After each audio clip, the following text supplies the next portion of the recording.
الحمد لله الذي خلق الأفلاك والأرضين والصلاة والسلام على سيدنا ومولانا محمد من كان نبيا وآدم بين الماء والتين وعلى آله وأصحابه الطيبين الطاهرين وعلى من تبعه بإحسان إلى يوم الدين أما بعد فأعوذ بالله من الشيطان الرجيم بسم الله الرحمن الرحيم أولئك كتب في قلوبهم الإيمان وأيدهم بروح منه صدق الله العظيم وصدق فيما بلغنا رسوله النبي الأمين المتين الكريم إن الله وملائكته يصلون على النبي يا أيها الذين آمنوا صلوا عليه وسلموا تسليما اللهم صل على سيدنا ومولانا محمد طب القلوب ودوائها وعافية الأبدان وشفائها ونور الأبصار وضيائها وآله وصحبه وبارك وسلم بگرداب بلا افتاد کشتی ضعیفاں و شکستہ رات و پشتی بحق خواجہ عثمان ہارون مدد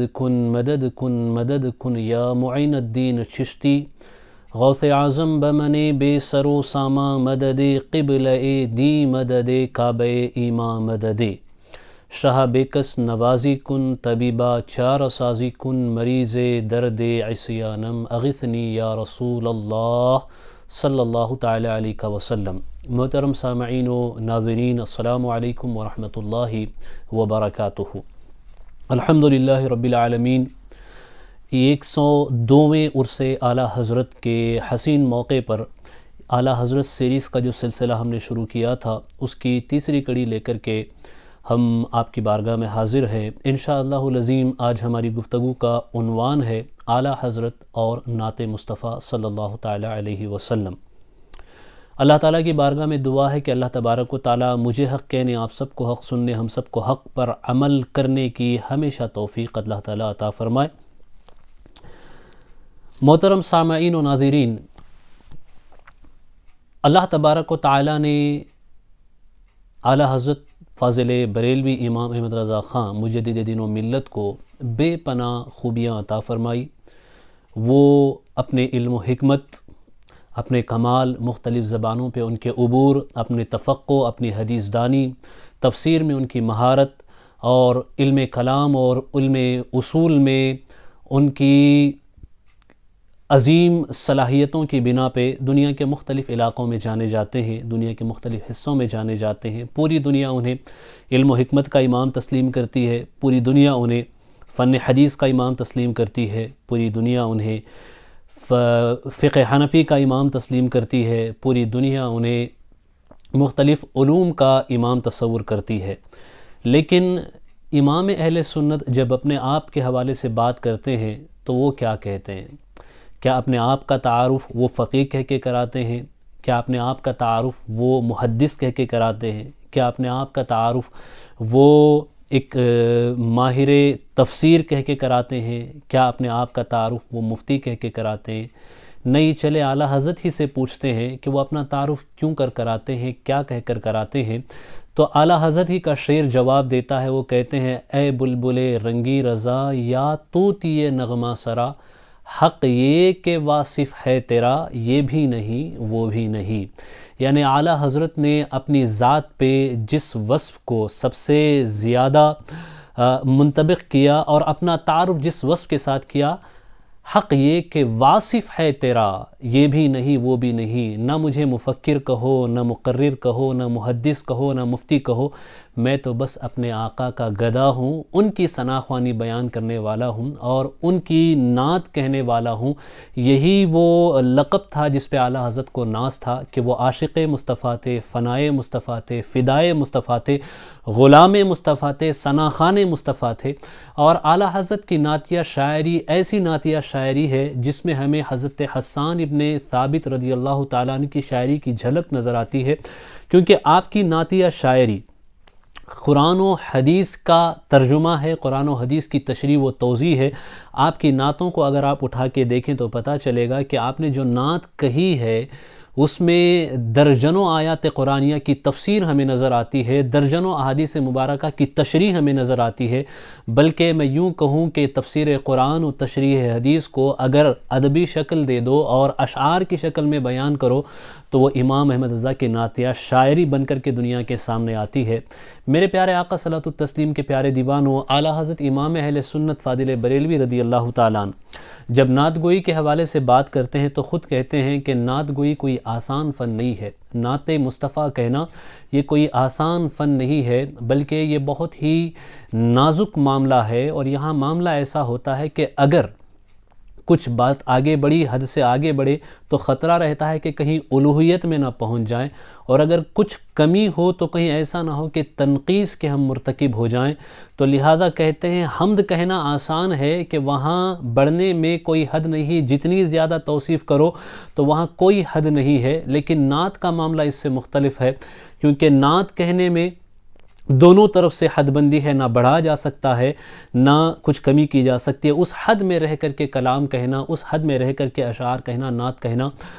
یہ بہت ہی نازک معاملہ ہے۔ لیکن اس نازک معاملے میں جب ہم اعلیٰ حضرت کو دیکھتے ہیں تو اعلیٰ حضرت کی نعتیہ شاعری اگر آپ تلاش کریں، اس میں دیکھیں، محسوس کریں تو آپ کو پتہ چلے گا کہ اعلیٰ حضرت کی نعت میں آپ کو عقیدے کے مسائل ملیں گے، اعلیٰ حضرت کی نعت میں آپ کو ثناخوانی تو ہے ہی مصطفیٰ کریم صلی اللہ علیہ وسلم کی، احادیث مبارکہ کی تشریح ملے گی، آیات قرآنیہ کی تفسیر ملے گی، سیرت مصطفیٰ کا خاکہ میسر آئے گا، محبوب کے جمال کا بھی تذکرہ ہے، محبوب کے کمال کا بھی تذکرہ ہے، محبوب کے علم کا بھی چرچا ہے، محبوب کی خوبصورتی کا بھی بیان ہے۔ غرض کے یوں کہیں کہ دنیا میں شعر کہنے والے بہت سارے ہیں، لیکن جس دور میں اعلیٰ حضرت تشریف لائے اس دور میں نعت کہنے میں جو ملکہ اعلیٰ حضرت کو حاصل تھا وہ شاید ہی کسی کو حاصل تھا۔ یہی وجہ ہے کہ محمد علی جوہر جیسے ماہر ادب اور زبان پہ دسترس رکھنے والے لوگ کہتے ہیں کہ اپنے وقت کا کوئی حقیقی شاعر مجھے اس دور میں نظر آتا ہے اعلیٰ حضرت کے دور میں، تو کہتے ہیں وہ امام احمد رضا خان فاضل بریلوی ہے۔ وہ ایک عظیم ادیب، عظیم شاعر، عظیم نعت خواں تھے، اور شاعری کو اگر آپ دیکھیں دوسرے شاعروں کی طرح اعلیٰ حضرت رضی اللہ تعالیٰ عنہ کی ذات نہیں ہے کہ کہیں اور شعر کہہ لیں، کسی اور مناسبت سے شعر کہہ لیں۔ اعلیٰ حضرت کو شعر و شاعری سے شغف نہیں تھا، بلکہ اعلیٰ حضرت کو نعت سے شغف تھا، وہ بھی اس طور پر کہ آپ عشق مصطفیٰ میں ایسے سرشار ہو چکے تھے، عشق مصطفیٰ میں آپ ایسے ڈوب گئے تھے، جب عشق کی کیفیت آپ پہ طاری ہوتی تھی تو زبان سے خود نعت کے جملے، نعت کے اشعار نکلنا شروع ہو جاتے، اور قلم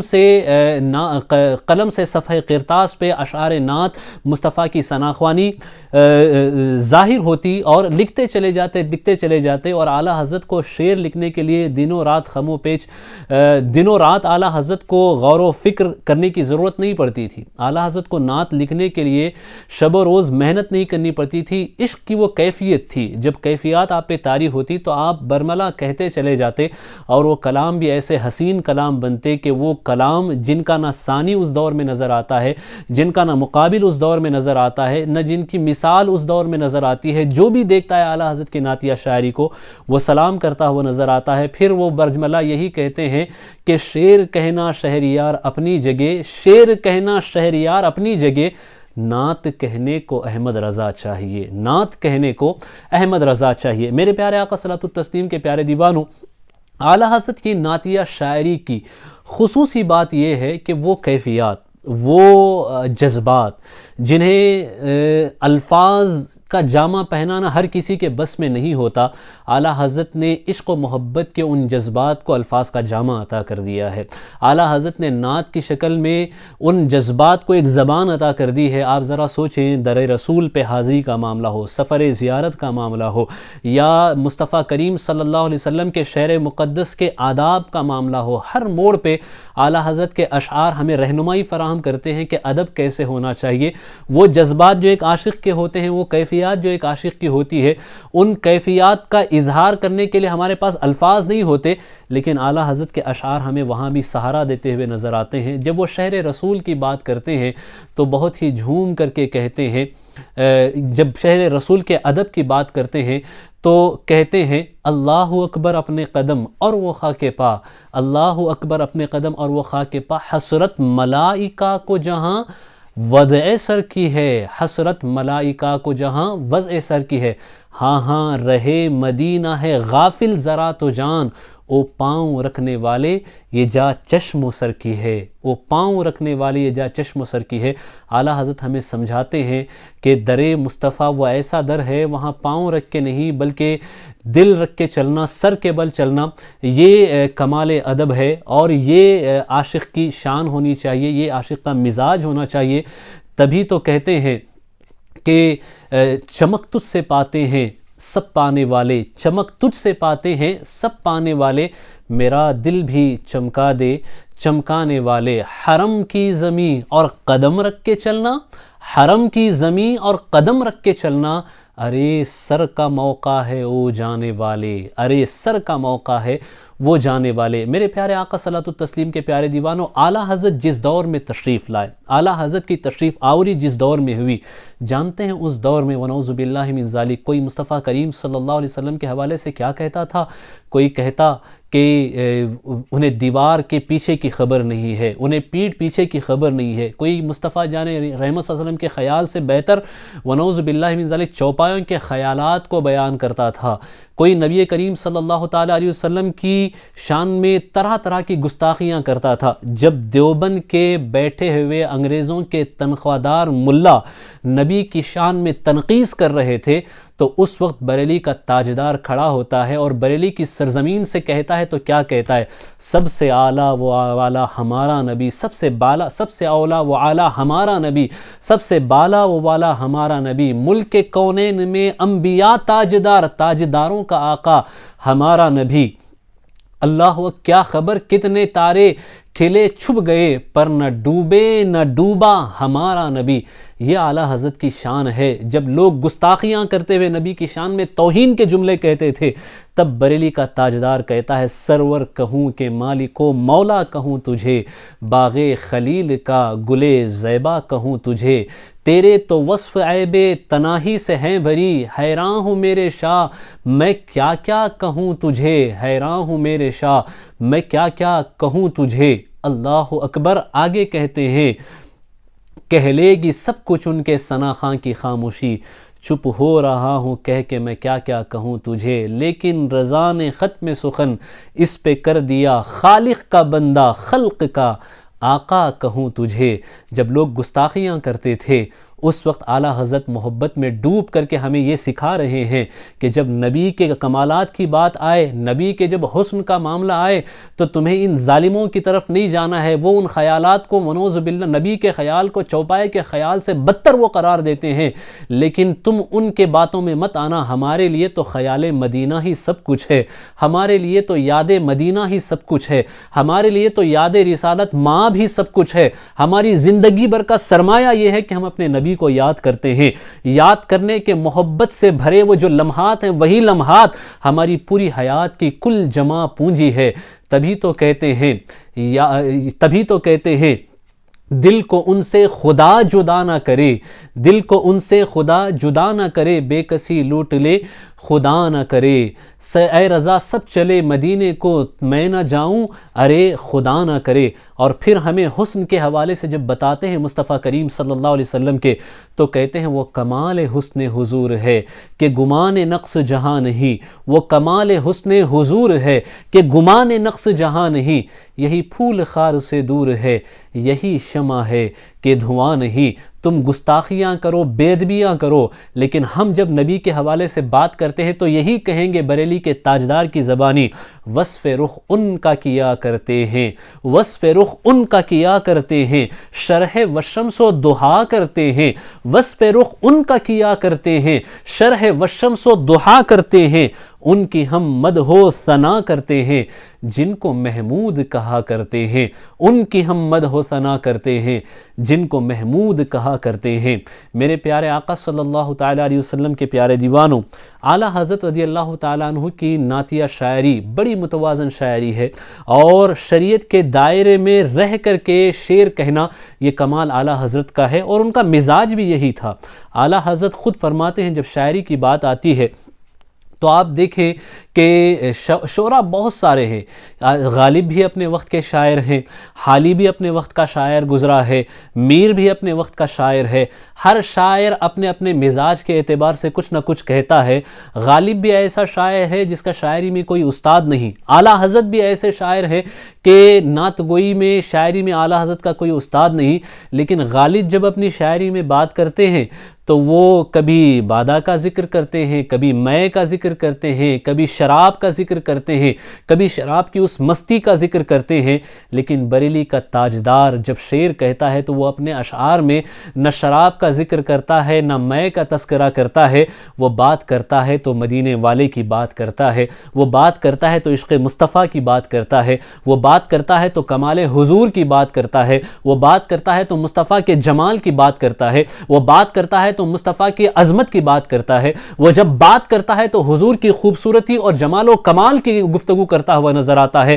وہ جب بات کرتا ہے تو کہتا ہے وہ کمال حسن حضور ہے کہ گمان نقص جہاں نہیں، کہ وہ کمال حسن حضور ہے کہ گمان نقص جہاں نہیں. یہی پھول خار سے دور ہے، یہی شمع ہے کہ دھواں نہیں. اور خود ہی کہتے ہیں کہ قرآن سے میں نے نعت گوئی سیکھی کہ رہیں احکام شریعت ملحوظ. اور اعلیٰ حضرت کا مزاج بھی تھا. کہتے ہیں اپنے دور کے شاعروں میں میں اگر کسی کی شاعری سنتا ہوں تو ایک تو حضرت علامہ کفایت علی کافی شہید رحمۃ اللہ مراد آبادی رحمۃ اللہ علیہ کی، یا اپنے برادر علامہ حسن رضا خان کی، ان کی شاعری، ان کی نعتیں میں سنتا ہوں، پڑھتا ہوں، دیکھتا ہوں. اللہ اکبر، یہ دونوں جو شاعر ہیں نعت کہنے میں، یہ بڑے بے مثال شاعر ہیں. علامہ کفایت علی کافی اور نعت مصطفیٰ کی میں اگر بات کروں تو کفایت علی کافی وہ ہیں، وہ جب دنیا میں رہے تب بھی نبی کی نعت گنگناتے رہے، اور جب اس دنیا سے جانے کا وقت آیا، جب اس دنیا سے رخصتی کا وقت آیا، اس وقت بھی علامہ کفایت علی کافی تختہ دار پہ جب لٹکائے گئے، اس وقت بھی نعت مصطفیٰ گنگناتے ہوئے اس دنیا سے رخصت ہوتے ہیں.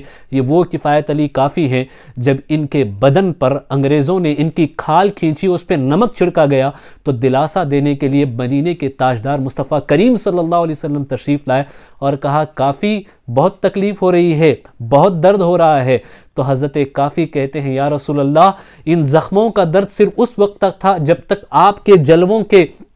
کا دیدار نہیں ہوا تھا، جب تک آپ کی زیارت نہیں ہوئی تھی. آپ کی زیارت و آپ کے دیدار نے یہ سارے غموں کو مٹا دیا ہے. پھر جب دوسرا دن آیا، جب علامہ کفایت علی کافی کو ان کے جہاد کے اس فتوے کی بنا پہ جو انہوں نے انگریزوں کے خلاف دیا تھا، جب انگریز ہمارے ملک پہ قابض تھے، جب انگریز ہمارے ملک پہ اپنا تسلط جمع کر کے بیٹھے تھے، تو یہ کفایت علی کافی تھے جنہوں نے 1857 کی جنگ آزادی کے وقت جہاد کا فتویٰ دیا تھا. اور اس فتوے کی بنا پہ انگریزوں کے پیروں تلے سے زمین کھس گئی تھی. وہ مجاہد آزادی، وہ مجاہد عشق، وہ شہید عشق علامہ کفایت علی کافی ہے. اللہ اکبر، جب علامہ کفایت علی کافی کو تختہ دار پہ لٹکانے کے لیے لے جایا گیا تو زخموں سے اگرچہ چور تھے، پورا بدن ان کے بدن سے کھال کو کھینچ لیا گیا تھا، نمک چھڑکا گیا تھا آپ کے بدن پہ، لیکن کفایت علی کافی وہ عشق مصطفیٰ کے غلام تھے، وہ اسیر مصطفیٰ تھے، وہ محبت رسول میں ڈوبے ہوئے غلام مصطفیٰ تھے.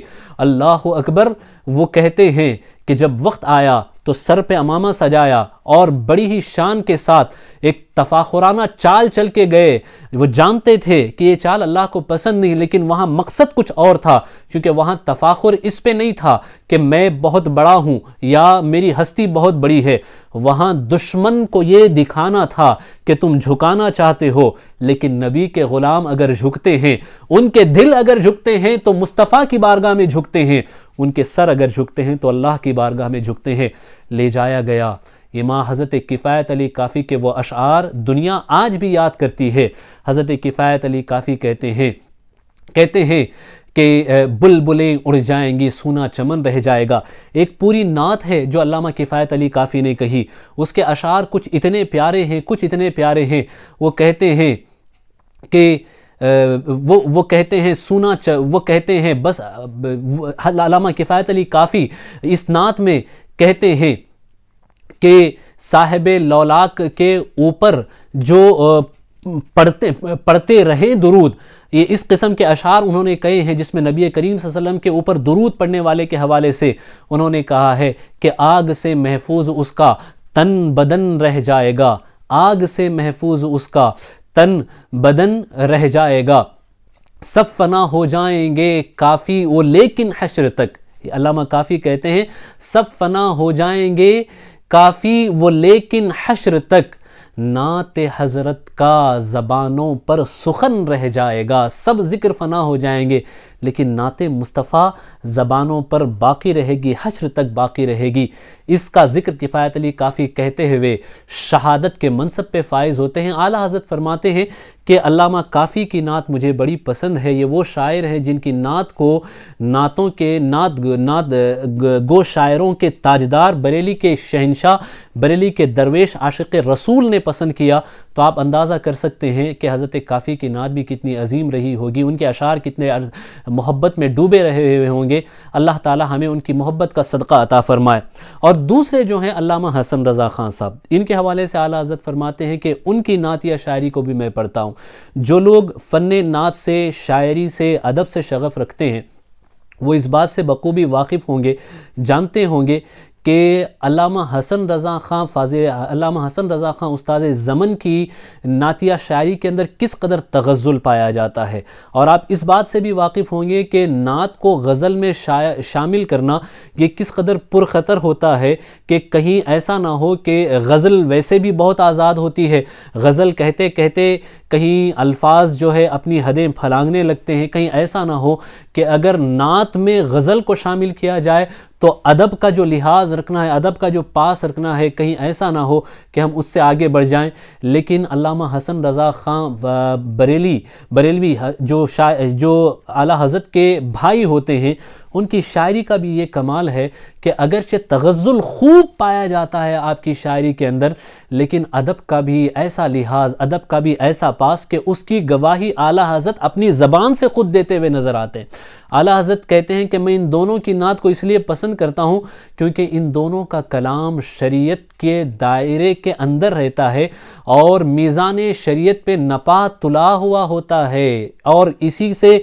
مزین ہوتا ہے شرعی احکام سے. لہذا میں ان دونوں کی نعت کو اس لیے پسند کرتا ہوں، یہ شریعت کے دائرے میں رہتے ہوئے اشعار کہتے ہیں. علامہ حسن رضا خان ان کے کچھ اشعار اتنے نرالے ہیں، وہ آپ دیکھیں جس میں آپ کہتے ہیں کہ جب تیری یاد میں دنیا سے گیا ہے کوئی، جب تیری یاد میں دنیا سے گیا ہے کوئی، تو جان لینے کو دلہن بن کے قضا آئی ہے. کہتے ہیں اگر کوئی نبی کی یاد میں اس دنیا سے رخصت ہو رہا ہو تو اب اس کی موت نہیں بلکہ دلہن بن کے آتی ہے، قضا دلہن کی طرح سچ کے آتی ہے. جب تیری یاد میں گیا ہے کوئی، جب تیری یاد میں دنیا سے گیا ہے کوئی، تو جان لینے کو دلہن بن کے قضا آئی ہے. اور نبی کریم صلی اللہ علیہ وسلم کے ابرو کے حوالے سے جب وہ کہتے ہیں ان کے ابرو نہیں، ان کے گیسو نہیں، رحمت کی گھٹا چھائی ہے، ان کے گیسو نہیں، رحمت کی گھٹا چھائی ہے، ان کے ابرو نہیں، دو قبلوں کی یکجائی ہے. اور جب تیری یاد میں دنیا سے گیا ہے کوئی تو جان لینے کو دلہن بن کے قضا آئی ہے. یہ علامہ حسن رضا خان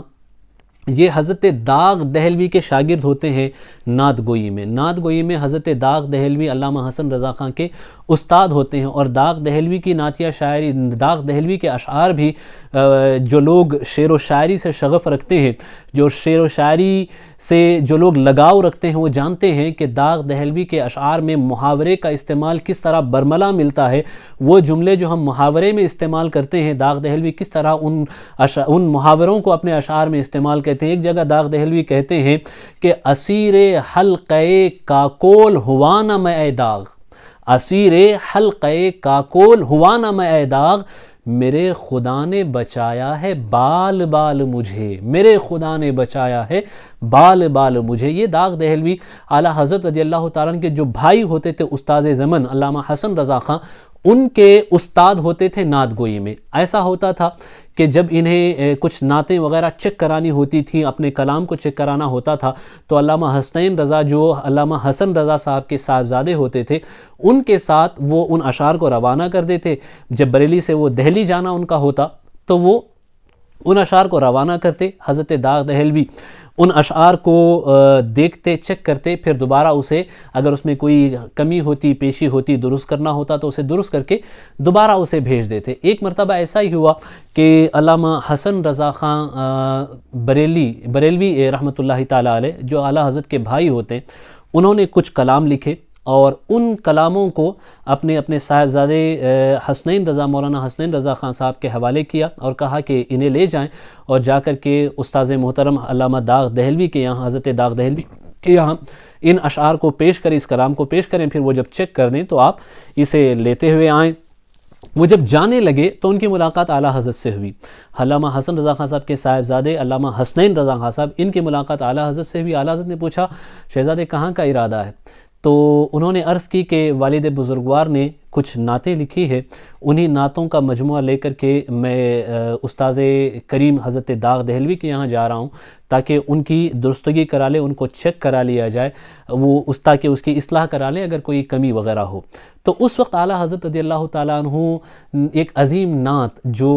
ہر عاشق رسول کی زبان پہ ہے، بلکہ مصیبت کی گھڑی میں، غم کی گھڑی میں، پریشانی کی گھڑی میں یہ اشعار ہمیں سہارا دیتے ہوئے نظر آتے ہیں۔ اعلیٰ حضرت جس میں کہتے ہیں ان کی مہک نے دل کے غنچے کھلا دیے ہیں، ان کی مہک نے دل کے غنچے کھلا دیے ہیں، جس راہ چل گئے ہیں کوچے بسا دیے ہیں، ان کے نثار کوئی کیسے ہی رنج میں ہو، ان کے نثار کوئی کیسے ہی رنج میں ہو، جب یاد آ گئے ہیں سب غم بھلا دیے ہیں، جب یاد آ گئے ہیں سب غم بھلا دیے ہیں۔ یہ نعت اعلیٰ حضرت لکھ رہے تھے۔ ابھی مقطع جو فائنل شعر ہوتا ہے جس میں تخلص ہوتا ہے وہ اعلیٰ حضرت نے ابھی نہیں لکھا تھا، تو پھر اعلیٰ حضرت نے فرمایا کہ لے جائیں، ساتھ ہی ساتھ اس کو بھی آپ چیک کرا لیں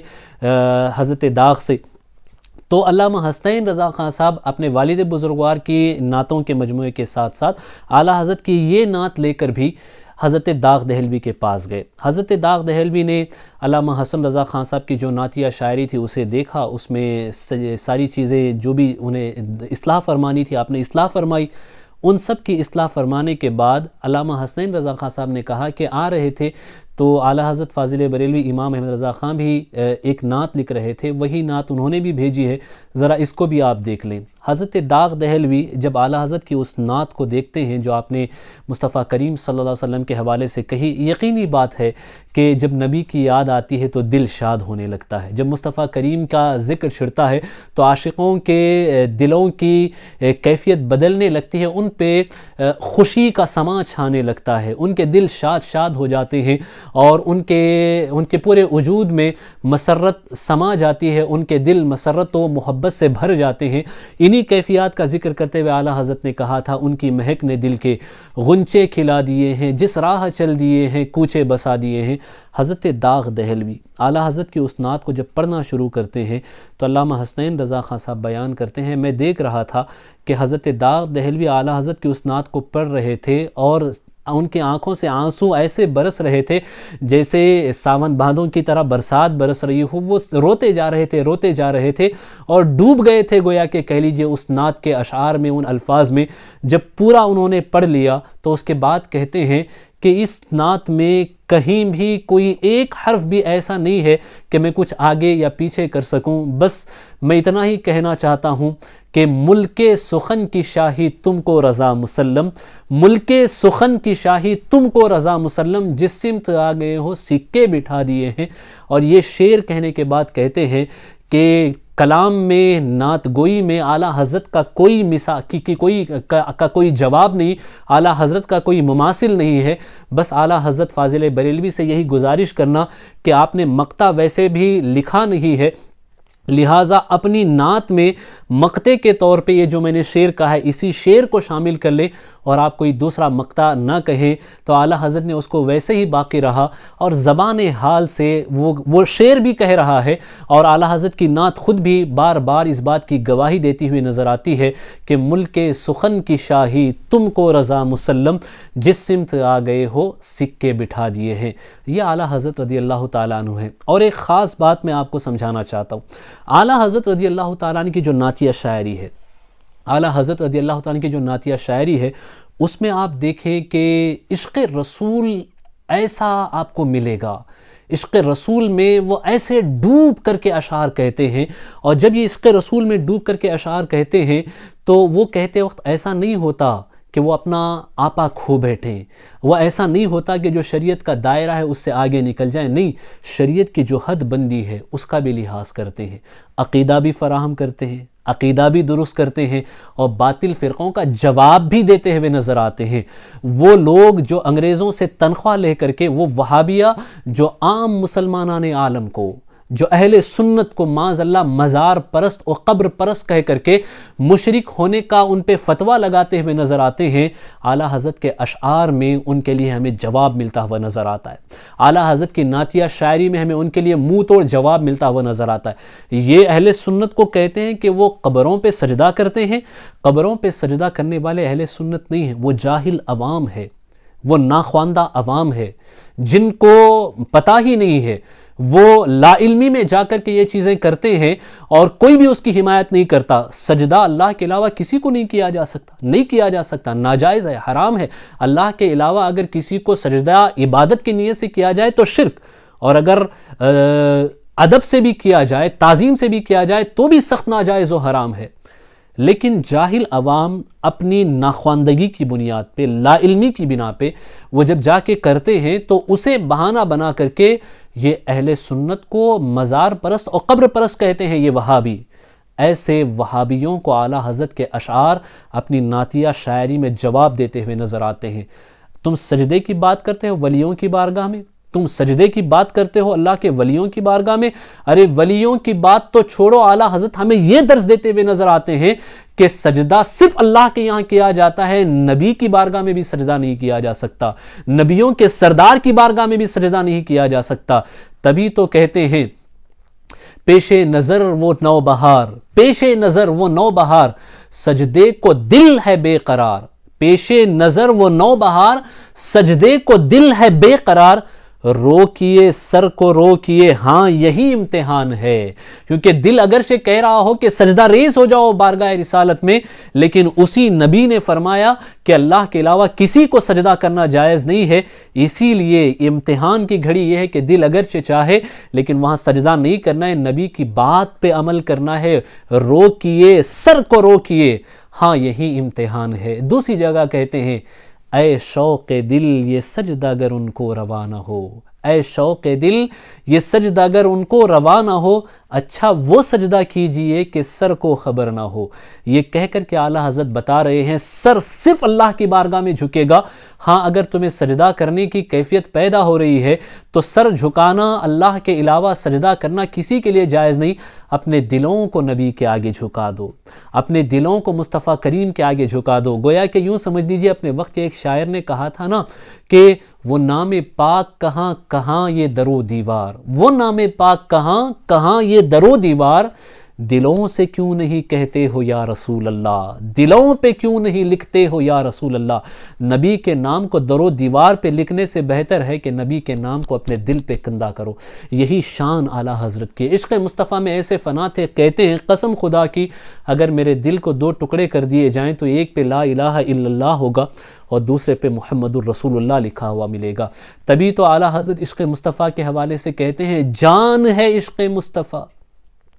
کہتے ہیں جان ہے عشق مصطفیٰ روز فزوں کرے خدا، جان ہے عشق مصطفیٰ روز فزوں کرے خدا، جس کو ہو درد کا مزہ ناز دوا اٹھائے کیوں، جس کو ہو درد کا مزہ ناز دوا اٹھائے کیوں۔ آئیں عقیدے کا ایک مسئلہ آپ کو یہاں پہ سمجھاتا ہوں۔ یہ جو وہابی دیوبندی ہے یہ نبی کریم صلی اللہ تعالیٰ علیہ وسلم کے حوالے سے کہتے ہیں کہ معاذ اللہ نبی مر کر مٹی میں مل گئے، ونعوذ باللہ من ذالک، یہ ان کی کتابوں میں لکھا ہوا ہے۔ جبکہ نبی کریم صلی اللہ علیہ وسلم کی حدیث پاک کہتی ہے، مصطفیٰ کریم صلی اللہ علیہ وسلم فرماتے ہیں ان اللہ حرم علی الارض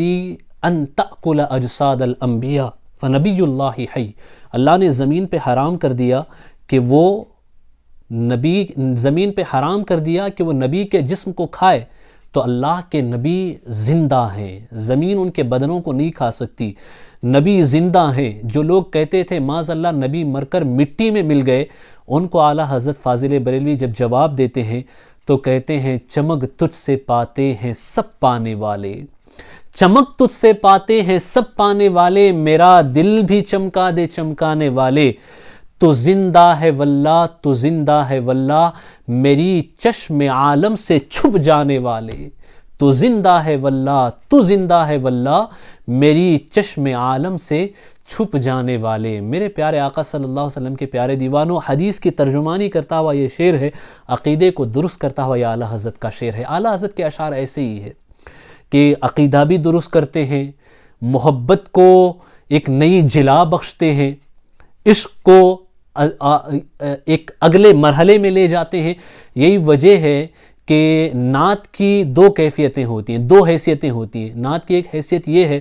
کہ وہ روایت پہ ختم ہو، روایت سے چل کر عقیدے پہ ختم ہوتی ہے، اور ایک دوسری حیثیت نعت کی یہ ہے کہ وہ عشق سے چل کر ایمان پہ ختم ہوتی ہے۔ اعلیٰ حضرت کی نعتیہ شاعری یہی ہے جو عشق سے چل کر ایمان پہ ختم ہوتی ہے۔ تبھی تو اعلیٰ حضرت رضی اللہ تعالیٰ عنہ کہتے ہیں کہ قرآن تو ایمان بتاتا ہے انہیں، ایمان یہ کہتا ہے میری جان ہے یہ، اللہ کی سرتا بقدم شان ہے یہ، انسان نہیں انسان وہ انسان ہے یہ۔ اعلیٰ حضرت نے صرف ایک زبان میں اشعار نہیں کہے، اعلیٰ حضرت عربی کے بھی بہت عظیم نعت گو شاعر تھے۔ علامہ ضیاء الدین مدنی رحمۃ اللہ تعالیٰ علیہ جو اعلیٰ حضرت کے خلیفہ ہوتے ہیں، اعلیٰ حضرت کے خلیفہ ہوتے ہیں علامہ ضیاء الدین مدنی رحمۃ اللہ تعالیٰ علیہ، وہ فرماتے ہیں کہ ایک مرتبہ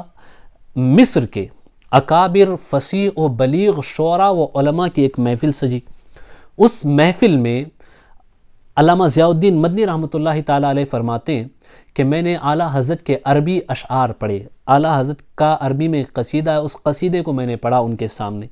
جب میں وہ قصیدہ پڑھ رہا تھا تو وہ اپنے وقت کے فصیح و بلیغ شعراء مصر کے اکابر علماء اش کر اٹھے۔ جب بات ختم ہوئی تو سارے علماء کا بیک زبان یہ کہنا تھا کہ یہ شعر کہنے والا اپنے وقت کا کوئی نابغہ ہوگا، نابغہ روزگار ہوگا، یہ اشعار کہنے والا کوئی خالص عربی النسل فصیح اللسان شاعر ہوگا۔ تب علامہ ضیاء الدین مدنی کہتے ہیں کہ نہیں، یہ کہنے والا عربی النسل نہیں ہے، یہ تو اردو زبان میں شعر کہنے والے، نعت کہنے والے جن کی مادری زبان اردو ہے، یہ اردو زبان کے شاعر ہیں۔ تو اس وقت وہ عربی شعراء، وہ عربی علماء کہتے ہیں ہمیں تو یہ سن کے کہیں سے ایسا نہیں لگتا کہ یہ شعر کہنے والا کوئی اجمی باشندہ ہو سکتا ہے۔ اگر یہ اجمی ہے تو پھر یہ شعر اس کی اپنی زبان سے کہے ہوئے نہیں ہے بلکہ قدرت کی طرف سے کہلائے گئے ہیں۔ یہ ان عربی النسل علماء کا کہنا تھا۔ تو ان سب کو سننے کے بعد زبان سے صرف یہی شعر نکلتا ہے کہ ملک سخن کی شاہی تم کو رضا مسلم، جس سمت آ گئے ہو سکے بٹھا دیے ہیں۔ میرے پیارے آقا صلاۃ التسلیم کے پیارے دیوانوں، اعلیٰ حضرت کا ایک قصیدہ ہے، قصیدہ معراج کا جو قصیدہ آپ نے لکھا، اپنے وقت کے ایک بڑے شاعر ہوتے تھے، مشہور شاعر محسن کاکوروی، انہوں نے بھی معراج پہ ایک قصیدہ لکھا۔ وہ قصیدہ سنانے کے لیے وہ اعلیٰ حضرت کی بارگاہ میں تشریف لائے۔ ظہر کا وقت تھا، ابھی ابتدائی کے کچھ شعر انہوں نے کہے تھے، پھر ظہر کے لیے جانا ہوا، تو پھر یہ طے پایا کہ انشاءاللہ عصر کے بعد یہ مجلس پھر جمے گی، اس مجلس میں، اس محفل میں آپ کا جو قصیدہ ہے اس کو سنا جائے گا۔ تو ظہر کے بعد اور عصر کے درمیان اعلیٰ حضرت نے یہ قصیدہ معراج قلم بند فرمایا، لکھا، اور جب محفل سجی تو اعلیٰ حضرت نے فرمایا کہ آپ کا قصیدہ ہم سنیں گے، پہلے آپ میرا قصیدہ جو میں نے لکھا ہے قصیدہ معراج اس کو سن لیں۔ اللہ اکبر! اعلیٰ حضرت نے وہ قصیدہ جب سنایا تو محسن کاکوروی جو اپنا قصیدہ سنانے کے لیے اعلیٰ حضرت کی بارگاہ میں سفر کر کے آئے تھے، وہ اپنے قصیدے کو لپیٹ کر جیب میں رکھ لیتے ہیں اور کہتے ہیں کہ مولانا آپ کا قصیدہ سننے کے بعد مجھے میرا یہ قصیدہ سنانے کی ہمت نہیں ہو رہی ہے۔ یہ قصیدہ معراج وہ ہے جسے سننے کے بعد لاکھوں کے شعراء اس قصیدے کے معترف ہوتے ہوئے نظر آتے ہیں۔ قصیدہ معراج جس میں اعلیٰ حضرت نے اللہ اکبر ایسا کمال دکھایا ہے فن شاعری کا، اور نبی کریم صلی اللہ علیہ وسلم کے کمالات کو کچھ ایسے انداز میں بیان فرمایا ہے مختلف علوم کو یکجا کر کے ان اشعار میں آپ نے ایسے بیان فرمایا ہے جسے شعر و شاعری سے شغف رکھنے والے حضرات بخوبی سمجھ سکتے ہیں۔ یہ کمال تھا، یہ عطا کیا گیا تھا اعلیٰ حضرت کو۔ اعلیٰ حضرت کی شاعری پہ حضرت حسان ابن ثابت رضی اللہ تعالیٰ کی شاعری کی چھاپ نظر آتی ہے، اس کی جھلک نظر آتی ہے۔ حضرت حسان ابن ثابت رضی اللہ تعالیٰ عنہ نے ثابت رضی اللہ تعالیٰ عنہ نے نبی کریم صلی اللہ علیہ وسلم کے حوالے سے جب شعر کہے، اشعار کہے، تو اس میں کیا کہا؟ آپ نے کہا وَأَحْسَنُ مِنْكَ لَمْ تَرَ قَطُّ عَيْنِي وَأَجْمَلُ مِنْكَ لَمْ تَلِدِ النِّسَاءُ خُلِقْتَ مُبَرَّأً مِنْ كُلِّ عَيْبٍ كَأَنَّكَ قَدْ خُلِقْتَ كَمَا تَشَاءُ۔ یا رسول اللہ، آپ سے زیادہ خوبصورت کبھی میری آنکھوں نے نہیں دیکھا، بلکہ آپ سے زیادہ خوبصورت تو کسی ماں نے جنا ہی نہیں ہے یا رسول اللہ۔ یہ حضرت حسان ابن ثابت رضی اللہ تعالیٰ عنہ کے اشعار ہیں۔ اب آئیے حسان الہند کی بارگاہ میں، اب آئیے اعلیٰ حضرت کی بارگاہ میں، اب آئیے ہندوستان کے حسان کی بارگاہ میں۔ حسان الہند جب لب کشا ہوتے ہیں، ان کے احباب کا تقاضا تھا کہ آپ مختلف جو مقامی زبان ہے ان زبانوں میں بھی اور دوسری زبانوں میں بھی ملا کر کے کہیں، تو اعلیٰ حضرت نے بیک وقت 5 زبانوں میں نعت کہی۔ جب وہ نعت کہی تو اعلیٰ حضرت کیا کہتے ہیں؟ حضرت حسان ابن ثابت کے جو اشعار میں نے ذکر کیے اسے اپنے ذہن میں رکھے، اور اعلیٰ حضرت جو یہاں فرماتے ہیں، جو نعت کہتے ہیں اسے بھی سامنے رکھے۔ اعلیٰ حضرت کہتے ہیں لم یأتی نذیرک فی نظر مثلے تو نہ شد پیدا جانا، لم یأتی نذیرک فی نظر مثلے تو نہ شد پیدا جانا، جگ راج کو تاج تورے سرسو ہے تجھ کو شہید و سرا جانا، انا فی عطشم و سقا کا اتم، اے گیسوے پاک اے ابر کرم، برسن ہائے رم جھم 2 بوند ادھر بھی گرا جانا، بس خام نوائے رضا، نئے رنگ میری نئے طرز میرا، ارشاد احبا ناطق تھا ناچار اس راہ پڑا جانا۔ اعلیٰ حضرت فرماتے ہیں لم یأتی نذیرک فی نظر، یا رسول اللہ آپ کی مثال کسی بھی نظر میں آئی ہی نہیں۔ حسان مدینہ بھی یہی کہہ رہے ہیں اور حسان ہند بھی یہی کہہ رہے ہیں۔ حسان مدینہ بھی کہتے ہیں یا رسول اللہ آپ کے جیسا حسین میری نظر نے دیکھا ہی نہیں۔ ادھر اعلیٰ حضرت کرتے ہیں لم یأتی نذیرک فی نظر، یا رسول اللہ آپ کے جیسا حسین صرف حسان کی نظر نے نہیں بلکہ کسی نظر نے دیکھا ہی نہیں، اور کہتے ہیں مثلے تو نہ شد پیدا جانا، یا رسول اللہ دیکھنا تو بہت دور کی بات ہے، جیسے حضرت حسان نے وہاں کہا تھا کہ وَأَجْمَلُ مِنْكَ لَمْ تَلِدِ النِّسَاء، یا رسول اللہ آپ سے زیادہ خوبصورت کسی ماں نے جنا ہی نہیں، تو اعلیٰ حضرت بھی یہی کہتے ہیں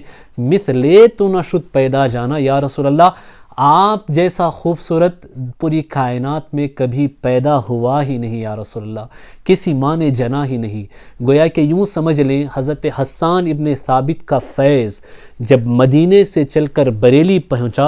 اور وہی فیض جب اشعار کی شکل اختیار کرتا ہے تو وہ اعلیٰ حضرت کی نعت گوئی کی شکل میں دنیا کے سامنے آتا ہے، جس کے سامنے دنیا کے بڑے بڑے شعراء سلام کرتے ہوئے زانو ادب طے کرتے ہوئے نظر آتے ہیں۔ اعلیٰ حضرت کی شاعری بڑی بے مثال شاعری ہے، عشق و محبت میں ڈوبی ہوئی شاعری ہے۔ وہ فنا فی الرسول تھے، وہ عشق مصطفیٰ میں فدا ہو چکے تھے، اپنا سب کچھ وہ نبی پہ قربان کر چکے تھے۔ یہی وجہ ہے کہ عشق کی جو تپش، وہ کیفیت اعلیٰ حضرت کی شاعری میں ہمیں نظر آتی ہے، یہ کہیں اور آپ کو نظر نہیں آئے گی۔ وہ سوز و گداس، اللہ اکبر، عشق کی وہ کیفیات۔ آئیے ایک کیفیت میں آپ کے سامنے رکھنے کی کوشش کرتا ہوں۔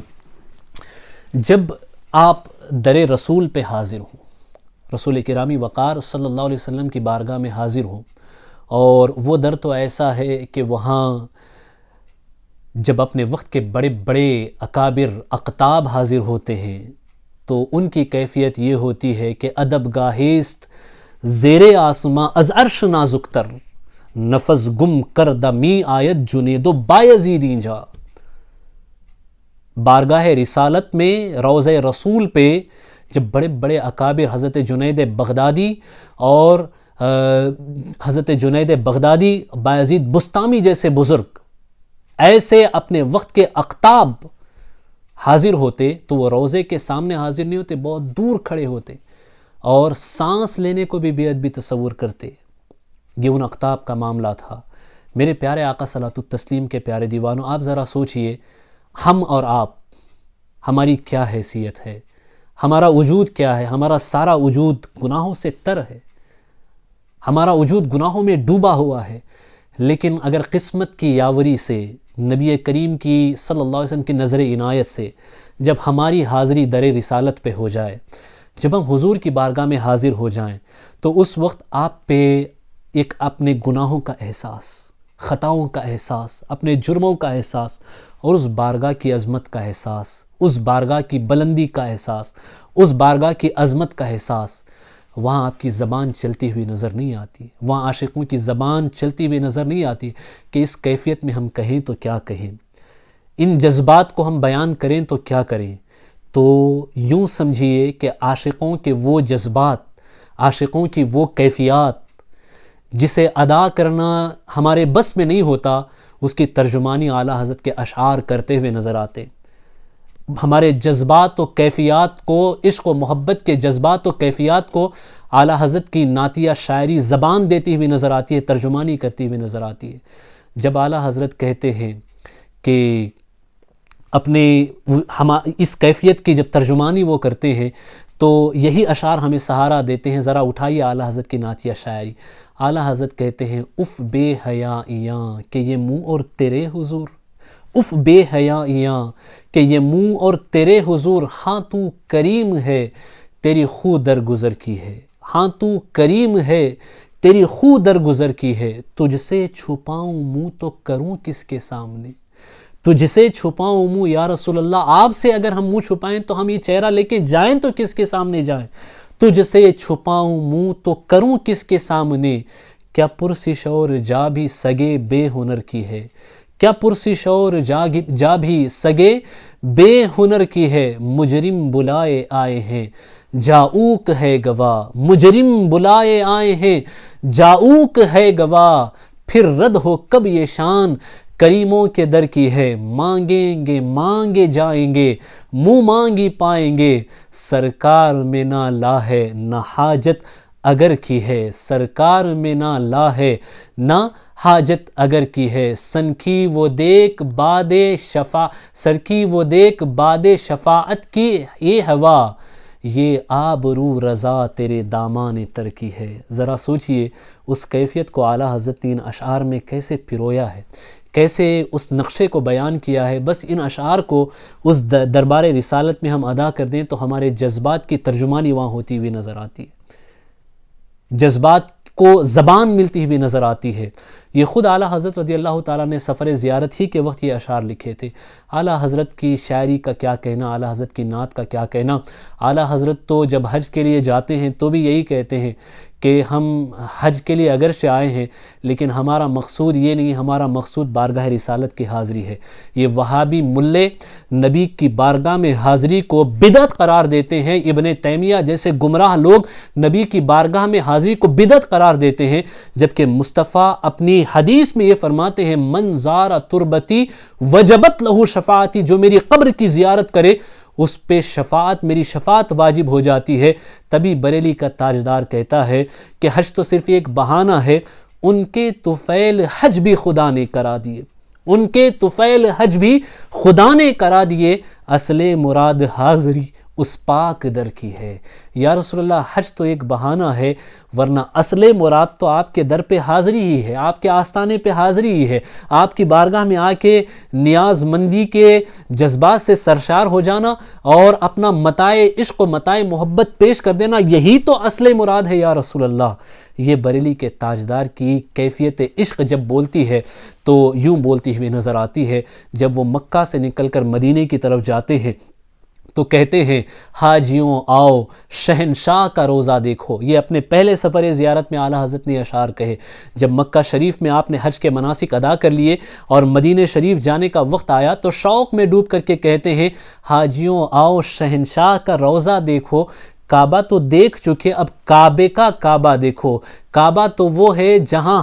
ہم سر جھکاتے ہیں، کعبہ تو وہ ہے جس کی طرف ہم رخ کرتے ہیں، لیکن یہ کعبہ جس کی طرف رخ کرتا ہے وہ آمنہ کے لال کا روزہ ہے، مدینے کے تاجدار کا روزہ ہے۔ کہتے ہیں حاجیوں آؤ شہنشاہ کا روزہ دیکھو، کعبہ تو دیکھ چکے کعبے کا کعبہ دیکھو، آب زمزم تو پیا خوب بجھائی پیاسے، آؤ جودے شہے کوثر کا بھی دریا دیکھو، اور کہتے ہیں غور سے سن تو رضا کعبے سے آتی ہے صدا۔ کعبہ بھی کیا کہہ رہا ہے اس کے حوالے سے اعلیٰ حضرت بیان فرماتے ہیں، غور سے سن تو رضا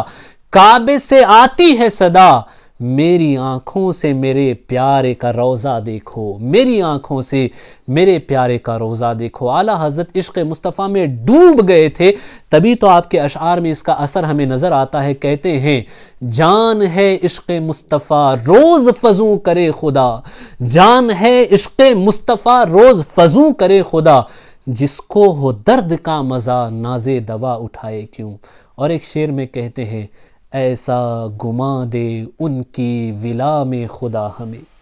ایسا گماں دے ان کی ولا میں خدا ہمیں، گزرا کرے پر اپنی خبر کو خبر نہ ہو، گزرا کرے پر اپنی خبر کو خبر نہ ہو۔ اللہ اکبر فرماتے ہیں یاد حضور کی قسم غفلت عیش ہے ستم، یاد حضور کی قسم غفلت عیش ہے ستم، خوب ہیں قید غم میں ہم کوئی ہمیں چھڑائے کیوں۔ ہم تو نبی کی محبت کے غم کے قیدی، ہم اسی قید میں رہنا چاہتے ہیں، محبت مصطفیٰ کے اسیر بن کے رہنا چاہتے ہیں، ہمیں کوئی چھڑانے کی کوشش نہ کرے۔ تو کہتے ہیں یاد حضور کی قسم غفلت عیش ہے ستم، خوب ہیں قید غم میں ہم کوئی ہمیں چھڑائے کیوں، کوئی ہمیں چھڑائے کیوں، جان ہے عشق مصطفیٰ روز فزوں کرے خدا، جس کو ہو درد کا مزہ ناز دوا اٹھائے کیوں۔ اعلیٰ حضرت کی نعتیہ شاعری پہ بات کرنے کے لیے گھنٹوں درکار ہیں۔ اعلیٰ حضرت کی نعتیہ شاعری بس اشعار کی کہیں تشریح کرنے لگیں تو ایک ایک شعر کی تشریح میں ایک لمبا وقت درکار ہوگا۔ میں نے بس یہاں جھلکی دکھانے کی کوشش کی ہے کہ اعلیٰ حضرت کی نعتیہ شاعری میں ادب کس قدر ہے۔ ادب کی جب بات کرتے ہیں اللہ اکبر، مدینہ پاک کے کانٹوں کا بھی آپ ادب ایسا کرتے ہیں، اس در پاک کے خار جو ہیں کانٹے، ان کا بھی ادب اعلیٰ حضرت ہمیں سکھاتے ہوئے نظر آتے ہیں۔ اعلیٰ حضرت فرماتے ہیں ان کے حرم کے خار کشیدہ ہیں کس لیے، ان کے حرم کے خار کشیدہ ہیں کس لیے، آنکھوں میں آئیں سر پہ رہیں دل میں گھر کریں۔ یا رسول اللہ، مدینہ پاک کے جو کانٹے ہیں ان کی جگہ ہمارے پیر نہیں ہے، ان کانٹوں کی جگہ ہماری آنکھیں اور ہمارا دل ہے، ہمارے دل میں گھر کریں۔ ان کے حرم کے خار کشیدہ ہے کس لیے، آنکھوں میں آئیں سر پہ رہیں دل میں گھر کریں۔ اس طرح ہمیں ادب سکھاتے ہیں، چلنے کا ادب سکھایا، بارگاہ رسالت میں بولنے کا ادب سکھایا، بارگاہ رسالت میں کھڑے ہونے کا ادب سکھایا، بارگاہ رسالت کے حوالے سے گفتگو کرنے کا ادب سکھایا، در رسالت کے حوالے سے ہمیں ادب سکھایا۔ مصطفیٰ کریم صلی اللہ علیہ وسلم کے حسن پہ اگر ہم کچھ جاننا چاہیں تو اعلیٰ حضرت کے اشعار مصطفیٰ کے کریم کے حسن کا نقشہ ہماری نگاہوں کے سامنے کھینچتے ہوئے نظر آتے ہیں۔ یہ ساری چیزیں ہمیں سکھائی۔ یہی وجہ ہے کہ دنیا انہیں امام کہتی ہے، محدث کہتی ہے، مفسر کہتی ہے، مفکر کہتی ہے، مفتی کہتی ہے، سائنسداں کہتی ہے، لیکن اعلیٰ حضرت جب اپنے آپ کے حوالے سے کہتے ہیں تو کہتے ہیں اے بلبل رنگی رضا یا طوطی نغمہ سرا، حق یہ کہ واصف ہے تیرا، حق یہ کہ واصف ہے تیرا، یہ بھی نہیں وہ بھی نہیں، یہ بھی نہیں وہ بھی نہیں۔ جب دیوبند کے گستاخ نبی کریم صلی اللہ علیہ وسلم کی شان میں گستاخیاں کرتے تھے اور طرح طرح کے الفاظ کہتے تھے، غیب کے حوالے سے کہتے نبی کریم صلی اللہ علیہ وسلم کے علم غیب کے حوالے سے، جب دیوبند کے اور وہابیوں کے تنخواہ دار، انگریزوں کے تنخواہ دار، یہ گستاخ ملا جب یہ کہتے کہ نبی کو غیب کا علم نہیں، پیٹھ پیچھے کی خبر نہیں، دیوار کے پیچھے کی خبر نہیں، ایسے موقع پہ بریلی کا تاجدار کھڑا ہوتا ہے تو کہتا ہے تم پیٹھ پیچھے یا عام علم غیب کی بات کرتے ہو، سب سے بڑا غیب تو جلوہ پروردگار ہے۔ جب وہی جلوہ مصطفیٰ کی نظروں سے نہیں چھپا تو اس سے بڑا غیب کیا ہو سکتا ہے۔ کہتے ہیں اور کوئی غیب کیا تم سے نہا ہو بھلا، اور کوئی غیب کیا تم سے نہا ہو بھلا، جب نہ خدا ہی چھپا تم پہ کروڑوں درود، جب نہ خدا ہی چھپا تم پہ کروڑوں درود۔ عشق و محبت میں ڈوب کے کہے ہوئے ان کے سلام، مصطفیٰ جان رحمت قصیدہ بردہ شریف اذان کے بعد پوری دنیا میں پڑھا جانے والا سب سے بڑی یہ اشعار ہیں، سب سے زیادہ پڑھے جانے والے یہ اشعار ہیں۔ مصطفیٰ جان رحمت پہ لاکھوں سلام، شمع بزم ہدایت پہ لاکھوں سلام۔ اللہ تبارک و تعالی اعلی حضرت کی مزار پہ بھی سلامتی کی برسات فرماتا رہے۔ اعلی حضرت نے عشق محبت کا جو گلستاں حدائق بخشش کی شکل میں کھلایا، اللہ تعالیٰ اس گلستان کی بہاریں لینے کی ہم سب کو توفیق عطا فرمائے۔ اللہ تعالیٰ اس گلستان کی بہاروں سے ہم سب کو حصہ عطا فرمائے۔ ان کا جو عشق تھا اللہ ہمیں اس عشق کا صدقہ عطا فرمائے، اور اعلیٰ حضرت کی نعتیہ شاعری کو گنگناتے ہوئے کہتے ہوئے ہم بھی یہ دنیا میں زندگی بسر کریں، اور موت کے وقت بھی ہماری کیفیت ویسی ہی ہو کہ پوری زندگی نبی پہ سلام پیشتے رہے، نبی پہ سلام پڑھتے رہے۔ اللہ موت کے وقت بھی ہمیں یہ لمحات نصیب کرے کہ ہم مصطفیٰ کریم صلی اللہ علیہ وسلم کی بارگاہ میں صلاۃ و سلام پیش کرتے رہیں۔ یہی تمنا اعلیٰ حضرت کی بھی تھی کہ جب قبر میں نبی تشریف لائیں تو میری زبان پہ کچھ نہ ہو، بس میں یہی کہوں مصطفیٰ جان رحمت پہ لاکھوں سلام، شمع بزم ہدایت پہ لاکھوں سلام۔ استغفر اللہ ربی من کل ذنب و خطیۃ و اتوب الیہ وما علینا الا البلاغ۔ السلام علیکم ورحمۃ اللہ